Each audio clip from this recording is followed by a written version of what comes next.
Call to order the Board of Finance special budget meeting Wednesday, March 29th, 2023. Please stand for the pledge of allegiance. Pledge of allegiance.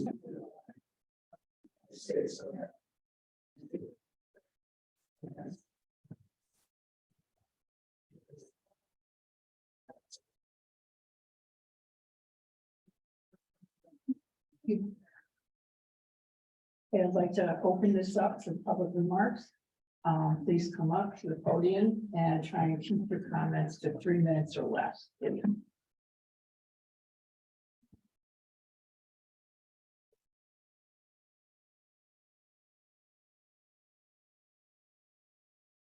evening, Danielle Stratney, Fernwood. I'm also a parent of a child at Memorial. First and foremost, I would like to say that I think it's really important that we support our Board of Ed's budget. I think it's pretty remarkable that given the inflation and the status of current economic status, that they have somehow come up with the same number to educate our children that they had last year, which I think is pretty remarkable. So hats off to you guys on coming up with a budget that probably doesn't have a lot of stuff in it that you need, but at least you're not having to cut right yet. So I'm hoping we can really keep that going. Purely because as a parent of a special needs child, if our budget starts getting cut, I'm gonna outpace my kid.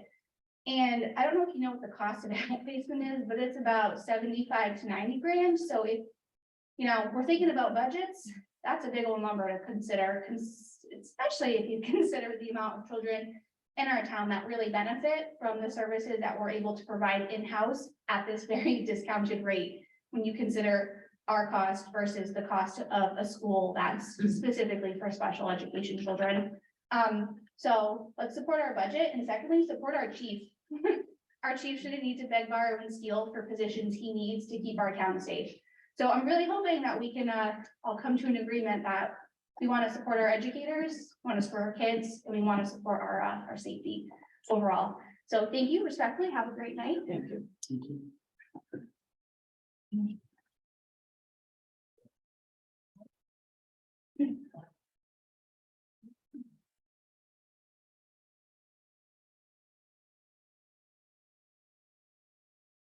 Good evening, Michael Buck. I'm on the Board of Ed in town, and I'm here speaking as a citizen, Valley Drive. So I'm here twofold, for the PD and for the board budget. The board's budget's pretty straightforward. In my opinion, they did what they were asked to do and then some. Nothing to improve the environment over there, just try to maintain what we have. We need to blame somebody for that. I'd say it's probably the state capitol and the one down in DC, not us. Officers for the PD, it's important. They're in rare supply. Even when we can hire them, the quality of applicants is also dwindling. This is due to perceptions of the job nowadays, reluctance for professionals to leave the jobs that they're currently in to come to police work. So it's important that we promote the police department here. I've known our chief for many years. More importantly, I've known those that work for him. Chief Wesner is among the highest quality of leaders. We don't want to lose anybody like that. The things he does, like going to calls for service in town and downloading videos, mundane tasks, you'd be really hard pressed to find a chief anywhere in the state that does those types of duties. We have to give them some relief, in my opinion. He's not asking for a lot. And the liability regarding overtired and overworked police officers is a concern for us. Most importantly, the quality of police service provided to our citizens should be at the forefront of our decisions. Overworked and overtired cops are prone to mistakes. After all, they are human. So we all saw yet another school massacre this week. The shooter allegedly targeted a different school, but realized it was too protected and chose a softer target. Every school shooting ends when the police or armed intervention arrive. The response time is what gets people killed. Our armed security officers in the schools cut that time to 0. They bring the fight to the shooter while the cavalry, the police department, is on the way. Your citizens spoke when it came to ASOs and overwhelmingly supported, regardless of the cost. They want our kids protected the same way banks, concert venues, courts, celebrities, and politicians are protected. We have a duty to protect the citizens that we rose our hands for and swore to represent. In closing, cutting the school or PD budgets is not an option if we care about lives. We're falling short in both education and in public safety. You have the power to fix it. Put more cops on the road, keep our citizens and our children safe, and please pass those budgets. Thank you for your time. Thank you.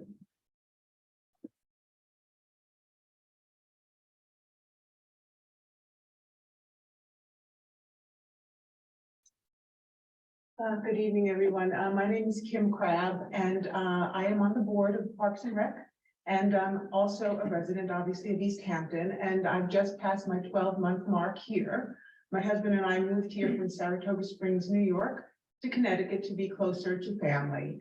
And we chose East Hampton because of the really lovely, quaint town that it is. And the open spaces and public spaces are really important to me, and I think probably to every resident who lives here. I'm the person who's out there every morning in Sears Park running along the lake. I'm on the trail, the airline trail, walking my dog, along with tons of other people. We're watching a soccer game at the high school fields. So my concern tonight is the thought or the decision to move the full-time, part-time, and seasonal maintenance workers of the town into a contract basis. So letting them go and hiring a contractor to do these services, to keep our public spaces clean and beautiful and immaculate and the way that we enjoy them. It really is concerning to me that the level of care is going to fall back because of that. The people, as far as I know, the people that are in those roles right now, the vast majority are town residents, and they take real care and thought about the work that they do, and they take pride in it, not just for themselves, but for the families, their families that use these public spaces.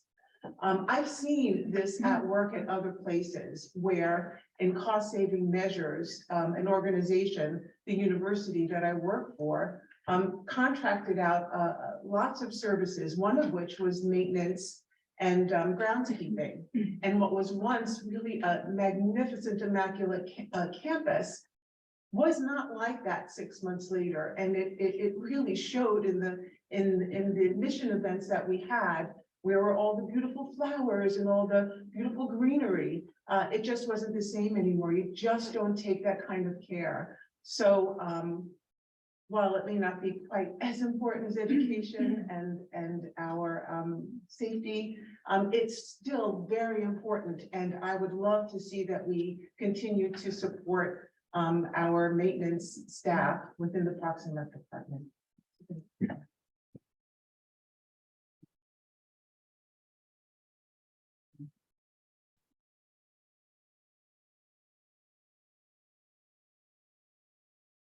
Good evening, Matt Engelhardt from Boulevard. So it's been a long, slow slog for everybody over the last 3 years. And while we only may be weary of discussing the pandemic, its impact continues to be undeniable, especially on our kids and our education and the emotional behavior development of our children. Learning loss has been devastating, as supported by pretty much any academic study you'll find. But we're seeing true signs of improvement in East Hampton, both in terms of academics, athletics, and extracurricular activities. High school students are taking AP classes at record levels. Music and arts programs are in demand, as well as the library, Parks and Rec. And as fellow parents like myself will tell you, activities like sports and Boy Scouts and Girl Scouts are thriving right now in town. We're seeing progress being made at our schools, and our schools are at the center of that. The last thing we need as a community right now is to reverse that progress by slashing the education budget, as well as failing to properly fund Parks and Rec, the library, and public safety. There is a tremendous amount at stake in these budget proposals. both of which have been put together responsibly with the best interests of the East Hampton community in mind. This town relies on families to support our tax base and to grow. What incentive do we provide those families if we regress on the educational strides we have made and refrain from fully supporting the programs that should be celebrated and encouraged? No one will stand up and argue that this isn't a difficult budget year. We all know the factors you face, from inflation to rising costs of pretty much everything. But specifically looking at the education budget, there are no frills here. This is the cost of merely continuing the progress that's been made and preserving the quality of life that our children and families deserve. Please do not cut these budgets and instead invest in the community in a way that supports continued and positive growth. Thank you.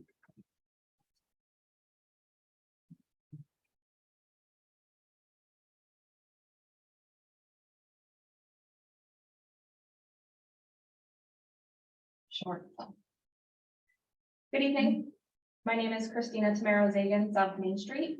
I'm the chair of the Board of Education, and I want to begin by sharing how proud I am of the board for the work they've done this year, for the hours spent vetting and understanding the many complexities of the budget. I also want to thank Superintendent Smith, Karen, Mary, and the rest of the administrative team for their hard work and creative solutions proposed in this year's budget. I also want to thank you, the Board of Finance, for your majority support in adding armed security officers to each of our schools this year. The harsh reality is that our world is changing, and unfortunately, we are more frequently reminded that evil still exists in this world. Thank you for supporting the security of our greatest assets, the children of this wonderful community. You also demonstrated your support for public safety last year with your vote to approve a second in command for the police chief, an action I hope you will again consider this year. Of course, I hope you will support the Board of Ed's proposed budget, and I appreciate the willingness some of you have shown to learn about our budget challenges, inflation, special education increases, unfunded or underfunded state mandates, which includes the creeping imposition of state mandated reading curriculum, which will hit us hard next year. As you know, many of our budgetary problems are exacerbated by these mandates. Someone I used to respect once told me that just because I don't understand a process doesn't mean the process should change. So I've challenged myself to understand how these mandates come to fruition despite pushback from boards of education across the state. I attended a conference this year and observed many angry boards asking the State Board of Ed and Education Commissioner why they aren't doing more to advocate for us. The answer, their job is to create the logistics around the implementation of the laws that impact districts. If we want advocacy, we need to do that ourselves. To which I say challenge accepted.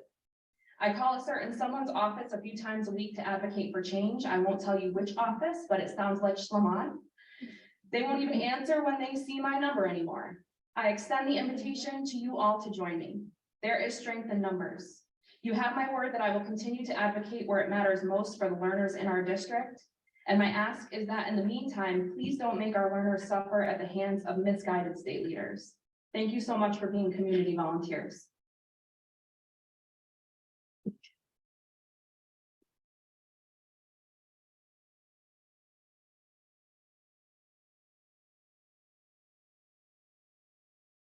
Thank you, everyone, for having us. I just wanted to talk on behalf of the East Hampton Ambulance Association.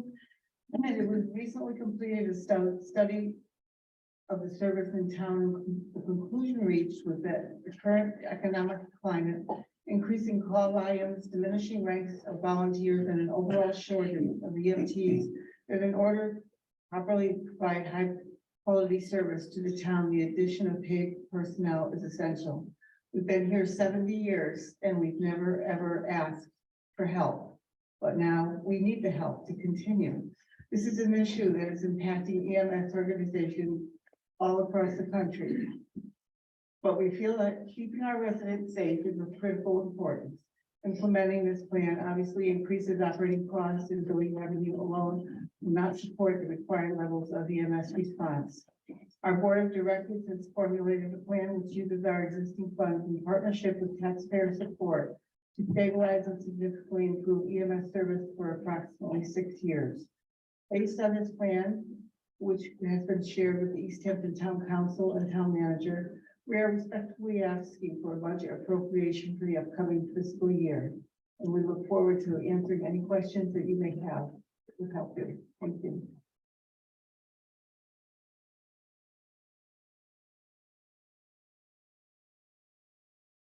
there anyone else? Do we have anyone online?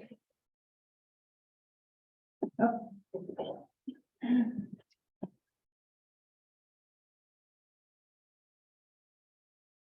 Good evening, Benjamin Barber of Carriage Drive. I'm here today to support the community. I have children that are coming up in the educational system. I was raised in this educational system and I support the budget and the Board of Education. And I also support the second in command of the police department. Thank you.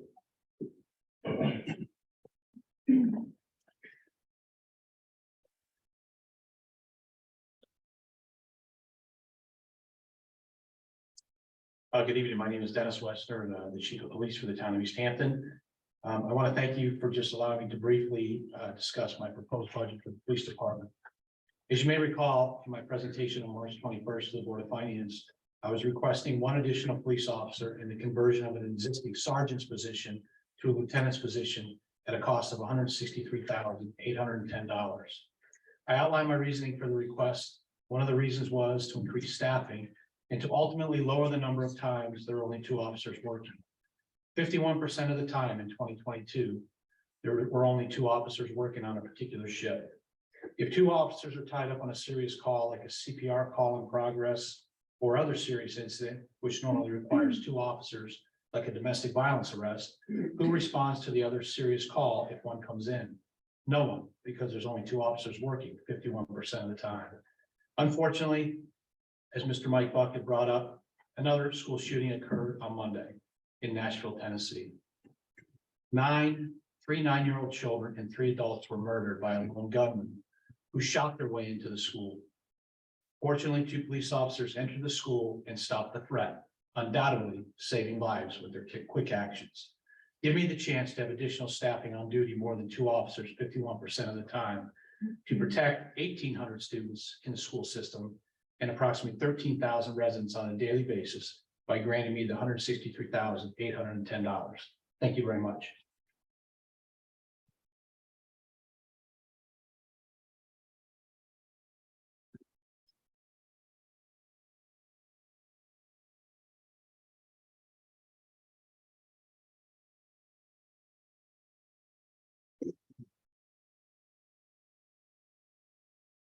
Oh, good evening, Samuel Cruz, Oakland Park Drive.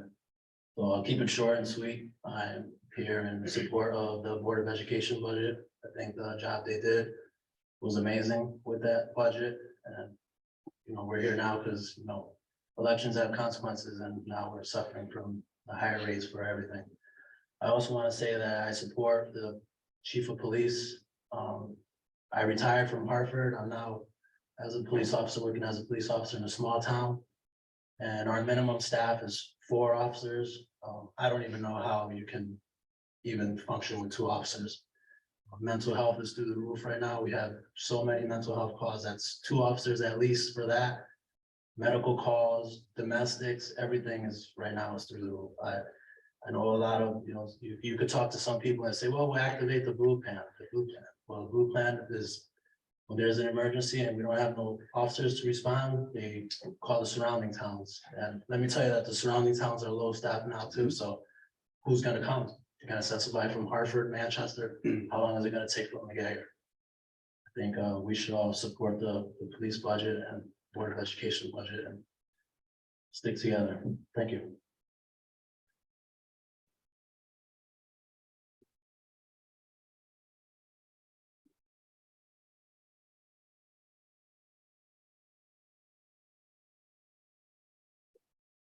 Good evening, Kyle Doodle, Viola Drive. I'm here to support the Board of Education budget as is, with no cuts, and also show my support for the Chief of Police and his request for the additional staffing. Police motto is to protect and to serve, and it's very difficult to do both of those if you're understaffed. Thank you.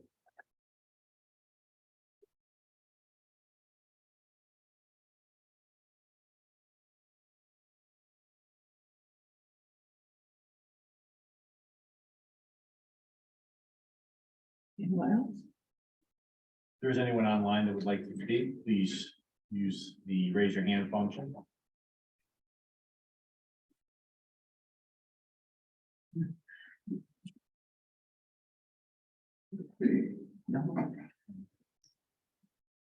And no one else in the room? Before we move on? Okay, I'd like to start with, questions surrounding the Board of Ed budget. Rich? At this time, thank you. Alana? Oh, I wanna, thank Rich Fielding, it's seen online, for the, email. I think it was very informative about his, IT department and how it meshes with the town's IT department. A question about the, van use.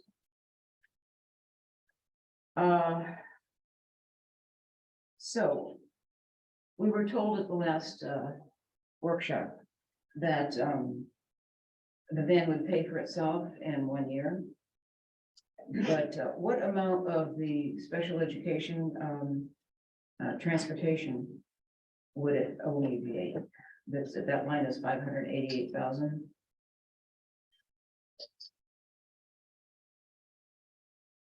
Well, I guess the rest of that would be how many students would be using it per day, per week? You know, what's the plan?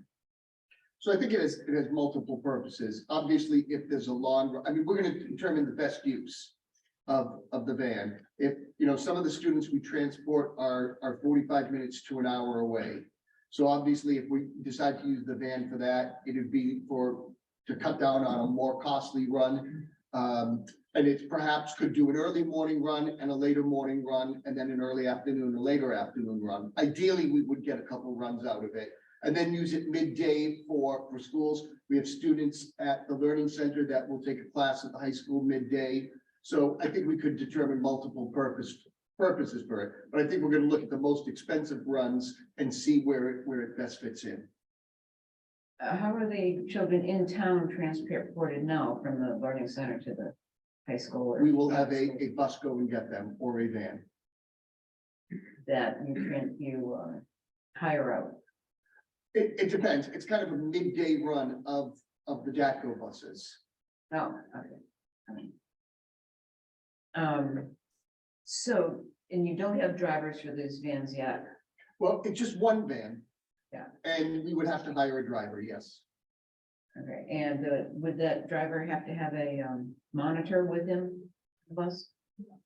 No, I don't think we would. If we felt like the student being transported needed a monitor, we would not use the van for that purpose.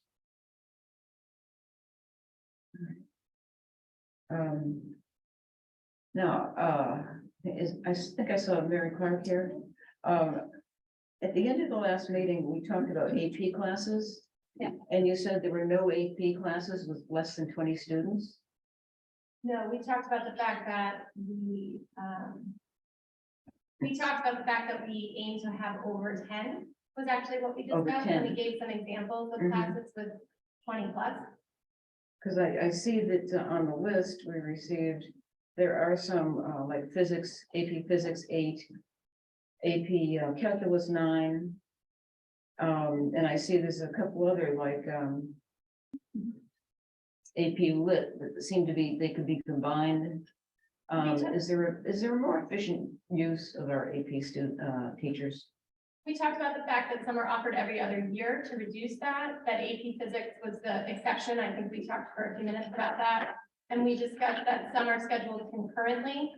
So if it's an AP Art course, for example, it can be scheduled at the same time as another course to avoid that. Okay, I'm not here. What was that last sentence? You're way back there. I can't hear you very well. What I said was that we try and schedule them so that they're concurrent. So a small AP art class, for example, would be offered at the same time as another course. Yes, Well- I do remember you saying that. We'll offer them every other year to increase enrollment. So we use various strategies to ensure that the AP courses are run with appropriate numbers. We Mhm. talked about the fact that AP Physics was one, that's highly specialized science or math. I know you mentioned the AP Calc as well. Okay.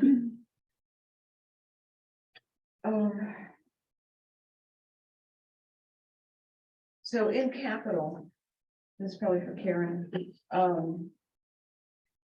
There's a line 28,000 for floor and tile replacement. And but then there's also quite a, like 5430 is, building equipment, maintenance and repair. So how do those two lines mesh? So that's in Memorial School.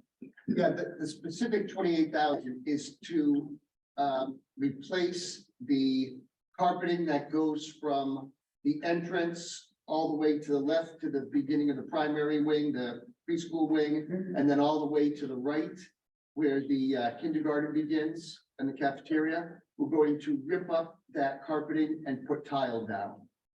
We had asked to do it last year. It's one of the things that got bumped into this year. Mhm. So, and so what is specifically, building, repair, maintenance and repair? Just the day-to-day wear and tear on the building itself, Not the carpet. including the carpet, but we don't spend 28.5 on replacing the carpet. We're not doing projects that large. One of the things we may use that, some of that 54,000 for is the carpeting in the middle school band room is all ripped and torn, but it's not nearly as much carpet, and it doesn't require flooring underneath. Right now, there's no floor under the rug at the Memorial School, and ideally, we would replace over the next number of years, all the hallway carpeting and put tile down, and then ultimately do the classrooms. That rug has not been replaced in a number of years.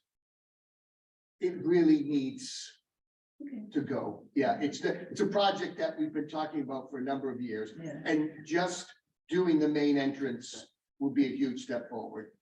Is that the original carpet from 1990? I'm going to say yes. It is. And it smells bad. You know, I mean, I bet.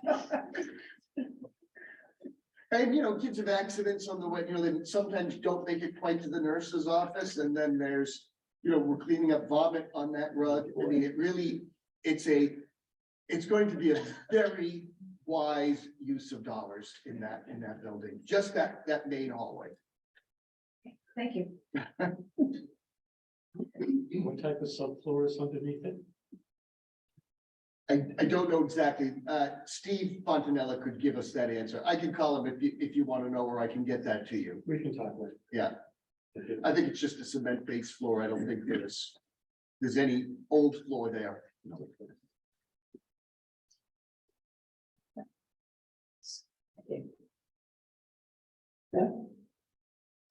No questions right now. No questions at this time, thank you. I want to pull on that AP thread. And if you wouldn't mind coming up to the microphone so you don't have to shout over everybody, I'd appreciate it. Thanks for that, Matt. What? Thank you for that, Matt. And the people that hear at home can hear it a little bit better too.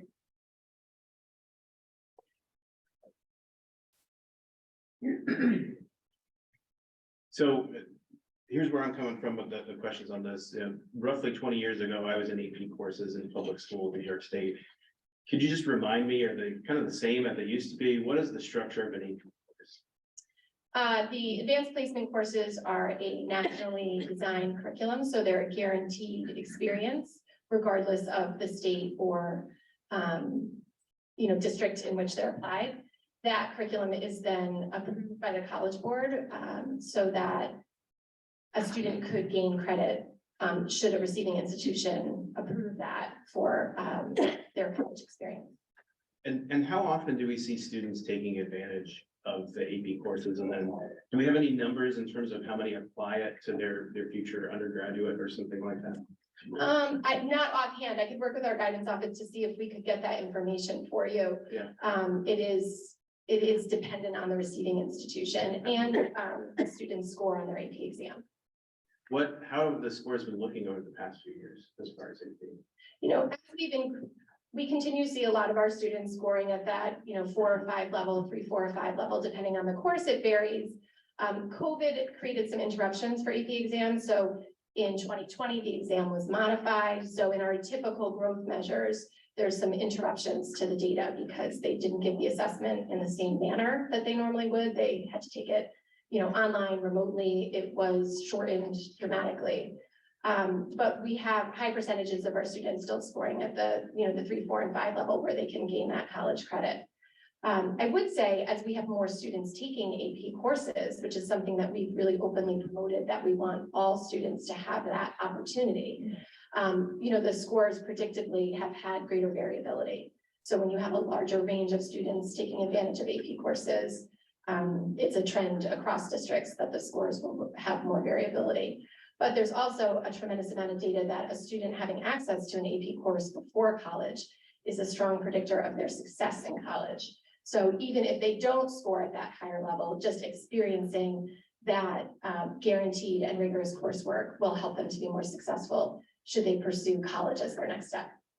I appreciate that. I mean, so it sounds like the program is relatively similar to what I had experienced. I mean, Yeah. personally, AP courses, I was the first person in my family to go to college. Mhm. And so getting that exposure in the classroom in a high school was really beneficial for me. So hearing that we're continuing to invest in this area, and I understand questions about class size. I think that's a reasonable question to ask at the end of the day in terms of efficiency, but these are things that help people at the end of the day change the course of their trajectory of their careers. And same thing with the trades classes that we're trying to work and some of the other schools in agreement. So I think these are really great programs that I'm encouraged to see us investing in. Thank you.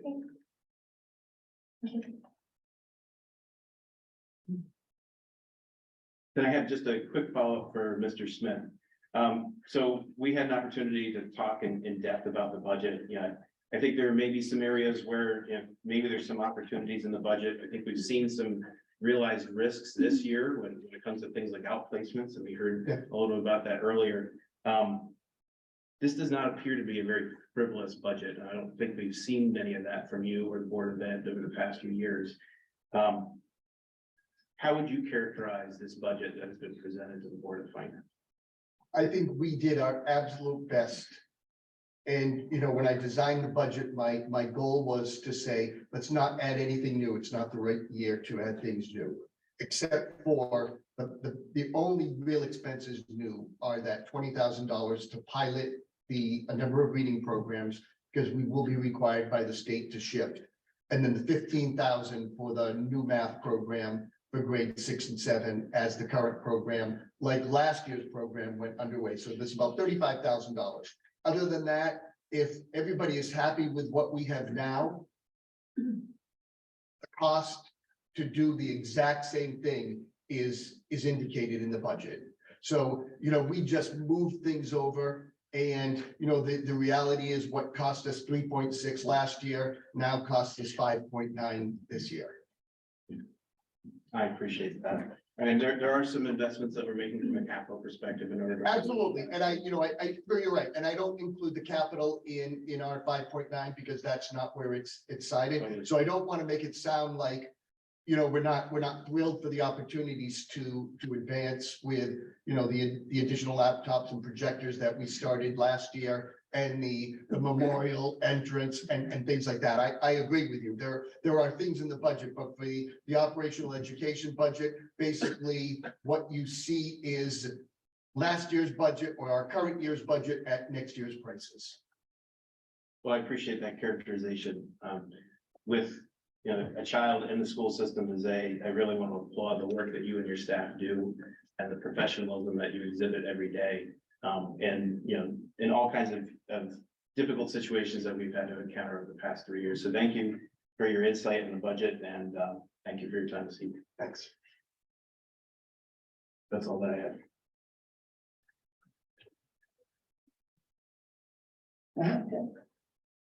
Well, Matt, I kind of like what you said. I'm for the Board of Ed budget. I think, as Mr. Smith has said, it'll just a move over from one year to another. I was on the teacher contract representing the Board of Finance. We had one of the I would say, fair contracts for taxpayers and the teachers. It was one of the lower contracts of the year. So our teachers are paid well, but they're not extravagant, I don't think. I think they do a great job. I think, like Matt said, the last 3 years has been a nightmare for the kids, the teachers, everyone involved in education. So I'm here to support them. I know that we have a budget problem for 550K, which we have to talk about. But I'm for the contract, or the teachers contract, the waivers, not the teachers. Board of Ed. So that's where I stand. I'm open to questions. When I hear questions from the rest of the board, I'm open to their opinion, but as of right now, I support the Board of Ed budget 100%. Okay, any other questions for the Board of Ed? Okay, everybody's quiet. So I'd like to move on to the town operating budget.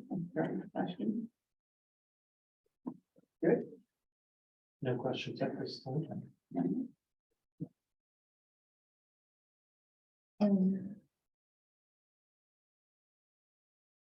Okay, how many vehicles does the police department own? We have a total of 12. 12. 9 patrol vehicles that actively work on the road. 1 police vehicle that's assigned by me by contract. 1 K-9 car, which is assigned to the K-9 officer to take to and from work. We have 1 other admin car that we use when the officers are either on light duty or the civilian staff has to go somewhere with the vehicle. That is the old chief's car that we refurbished and currently has about 125,000 miles on it, and it's still going. We have 1 spare private duty car that basically stripped of all the electronics, and we use it just when officers work private duty jobs. And that car is solely used for that purpose only. So, okay, now I want to skip to Lake Patrol. Correct? There's a little bit more in the budget for Lake Patrol. That's And- correct. I've been hearing that, the lake on weekends and holiday weekends, gets a little wild. But yet that budget was not used well last year. Are there plans to have more patrol on the lake?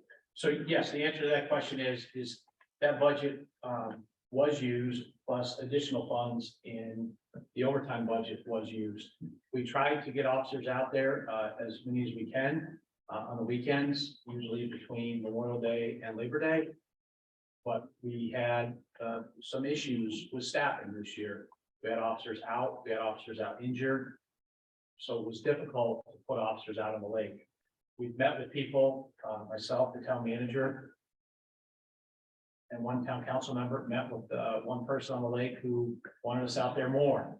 And I agree with that, but it's hard when you have staffing and you want officers to be able to go home and go to bed and sleep before they come back and work doubles to get people out there. But it's our goal to have more officers out there again this year, expend that lake patrol money totally. I think we had 7 or 8 times where we had officers out on the lake last year. And the goal is to do it much more often. And I wouldn't categorize the lake as out of control. I would categorize it as people having too much fun. Is it It's, such a thing? They're enjoying themselves. Look, the lake is beautiful and people, when it's 80, 90 degrees out, they want to go and have a good time. We're just out there to make sure they have a good time safely. Thank you. Yep. Thank you.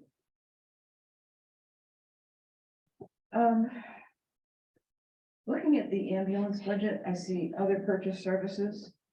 5590, what would that be?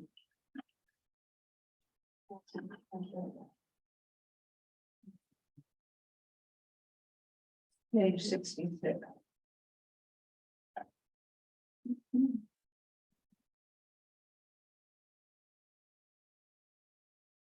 Is it the $13,000 line? Yeah, yeah, page 65590. That's the fee that the town pays to Middlesex Hospital for paramedic level service. We pay, I'll call it, I'm gonna do air quotes here, we pay $1 per resident.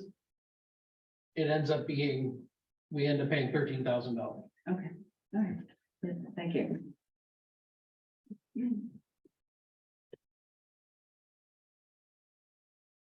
I think that's all the questions I have.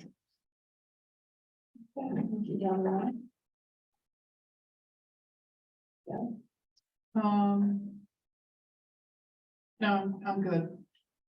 Thank you. I'm good as well.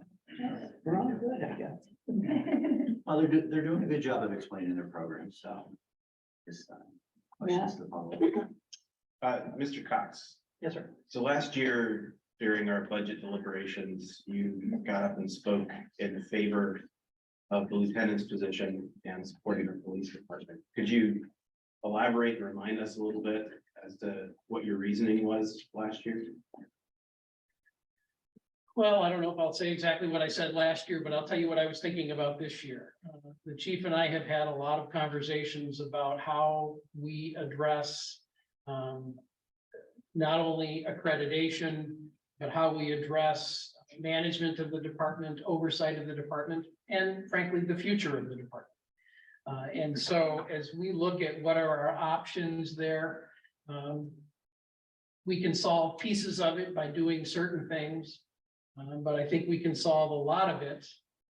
The chief might say all of it, by bringing on a lieutenant, by bringing on somebody who's at that second in command level, and who can assist in whether it's internal investigations or general management of the organization, or focus on accreditation, or focus on some of these other administrative responsibilities that require police level or police understanding or police knowledge.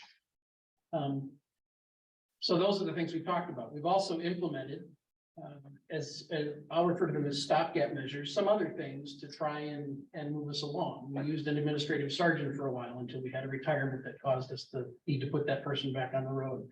I know that we use the administrative staff in his office quite extensively for a variety of activities. And then we, of course, as he explained to you, assign people responsibilities, administrative responsibilities, as I'll call them, to sergeants and others in the department, and allow people to take on various things. So these are the considerations I made as we talked about how to move ahead in the department. That's why I supported and decided to put in the budget again, the lieutenant position. I personally have a concern about making that move without having somebody to backfill that slot, because that person isn't on the road. But if we can make that move, we can always respond and figure out how we deal with staffing on the road as best we can. Appreciate your help with that. You know, the last 3 years, I guess 4 years of this budget process, you presented us what I would characterize, I guess, each year as reasonable and sensible budgets. And there's always reasons and challenges why, well, this isn't the year. And it's an understandable conversation, right? Because we have members of the town who may be early in their careers, and we have folks that are on a fixed income. And so that's a hard conversation to be having. But when I guess I think about the purpose of municipalities, you know, I think about the infrastructure, and I think about public safety. And you've been in municipal government for a number of years, but how would you characterize what is the purpose of municipal government at the end of the day? Wow, I feel like I'm in master's program again, and I haven't read it on paper. AP course. Yeah, right. Sometimes it feels worse. You know, the purpose of municipal government is to provide, you know, the standard answer is the health, safety, and welfare of the community, right? we fill in, we fill in a lot of gaps. We provide very fundamental services. We provide services that really only a few people need. We answer the call, so to speak, when nobody else can or will. There is an employee that I have known in the past who used to say, we're selling a service nobody wants to buy. That particular person happened to be in a regulatory agency, but it almost applies to the constant concern we have about trying to develop a municipal budget. Nobody wants to pay for what we have to do, but they all want what we have to do, right? They all want the roads to be at a certain level. They all want to know that when they call 911, the appropriate service is going to come.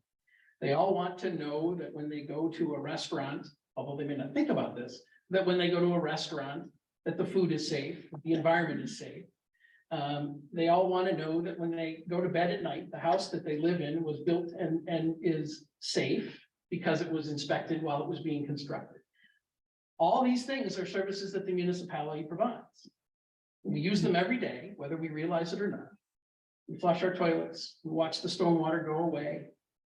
We look at the lake and we enjoy how good it looks, or frankly, sometimes how not great it looks, but it's still there. All that's the municipality. You said I've been doing this for a while. I have been 33 years this last February. And I've seen a lot of budgets, worked in all sorts of municipalities. And they're always hard because of that fundamental issue. None of us likes to pay taxes, right? I pay them, you pay them, we all pay them. We pay them here, we pay them in the state, we pay them in the federal government. Frankly, that's how we have our government, right? It's all about size. If we cut our budgets, we probably have to cut something back. The budgets that I have presented, the budgets that I inherited are not fluff. We budget pretty tightly. Now, certainly we know that this year there are things in this budget that are additions that I have purposefully included because there needs to be conversation at the community level. Whether it's public safety. Well, in fact, that was the big theme of my transmittal this year was public safety. Ambulance, police are the pressing issues. Fires coming up the back. Because these are services that, again, it's those services we got to provide that nobody wants to buy, but they want it to be there, right? These are the services that we have to provide, and sadly, unfortunately, the only way to pay for them, at least the majority of them, is to get out our checkbook every year and write that check for our taxes. So my goal every year is to try and make sure that we are as tight as we can be. I take the commentary and the questions that come up during the Board of Finance review of those budgets very seriously. Whether it's as innocuous as we're not sure what that line's really used for anymore, go. If it's not getting used, take it out, right? To the bigger questions of contracting and whether there are services that we provide that we could hire out for. I take those seriously. We'll look at them. Sometimes there's sometimes there's a fit there, sometimes there's not. But we take a look at those. So I don't know whether I've answered your question. You asked me one a while back and I've been kind of going on about my philosophy, but I was enjoying it.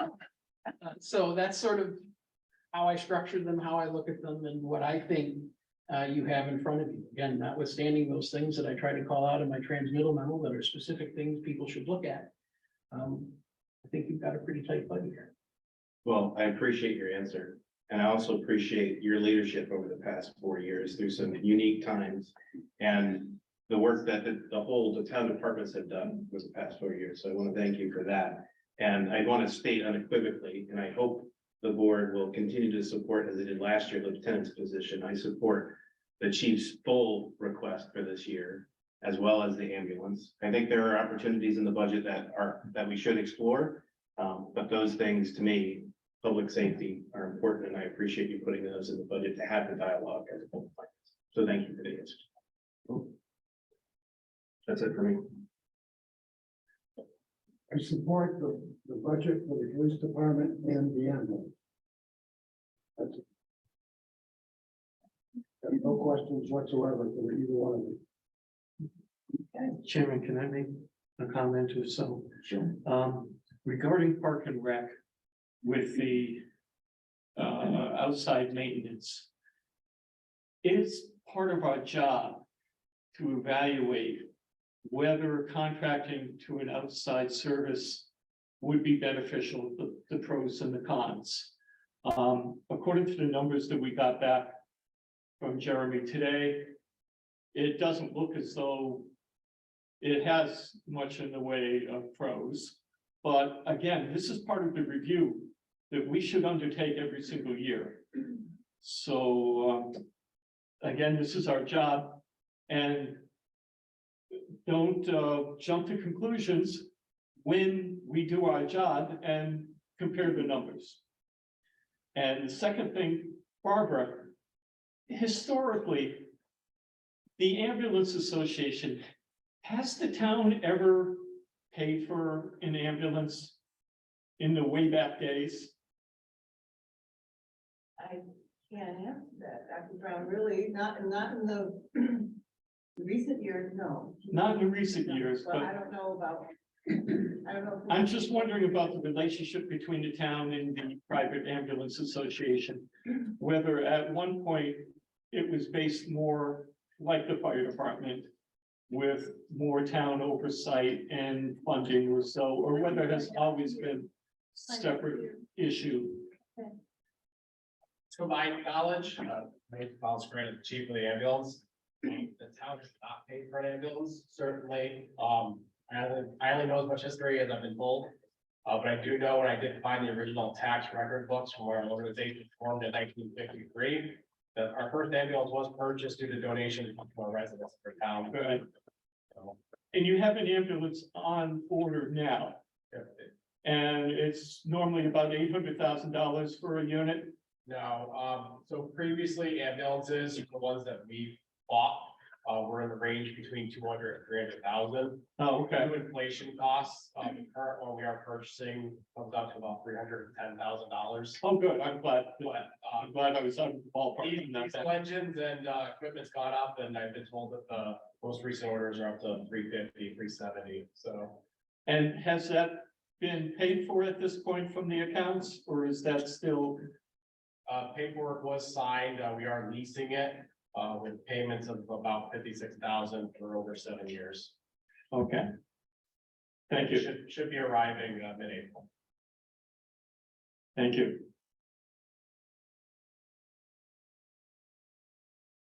Anyone else?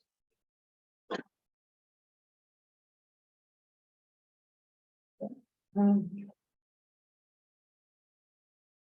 don't think we're at a point of making a recommendation. It's like a motion to adjourn. Oh, capital. Oh, capital, I'm sorry. I really didn't want to go there alone. Apparently I not. think subconsciously, that's exactly what it was.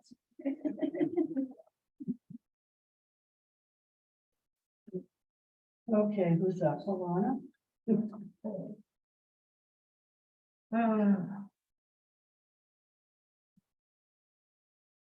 Well, I have just a question, the police department would like, and I think this was not fired, is a thermal imaging camera and a drone. Those are both fire department Fire requests. department. Yeah, Okay. those are both fire department requests. The thermal imaging camera is a replacement. There are members of the fire department here that can talk about that. The thermal imaging camera is a replacement, and the drone was actually cut by That was cut. the capital committee, the capital committee. Okay, and so they're not interconnected, the drone wasn't, the camera wasn't to go on the drone. No, we were looking for a or a drone that had thermal imaging on it, and then a thermal imaging camera, something that's handheld, which has to be approved by NFPA. And yeah, so that's so you can see essentially heat or anything that's inside of a wall or inside of a computer or anything like that. So that's what thermal imaging camera does. Thank you, I don't have any questions. No questions. Anyone else on capital? I got a question. Was that drone does that drone help in the safety of the firemen? So the drone was cut, but we put it in there so that we could use it. For one, yes, fire scene safety. You could use it for structure fire to monitor from your truck. Essentially, the chief who's there, he can monitor what's going on around the whole building instead of just seeing the one side that you're at. Another big thing is just searching for people in the woods. So that's what the thermal would do. Essentially, you know, you have body heat, so the thermal would be able to pick up anyone that was in the woods if we're looking for someone. So that's why we're looking for a drone. Or if you have a brush fire, we get called out every now and then for calls in the middle of the woods that just aren't there. So it takes a lot of time to go through and try to find, you know, these supposed smokes or smoke calls or fires in the woods that just aren't there. So Thank you.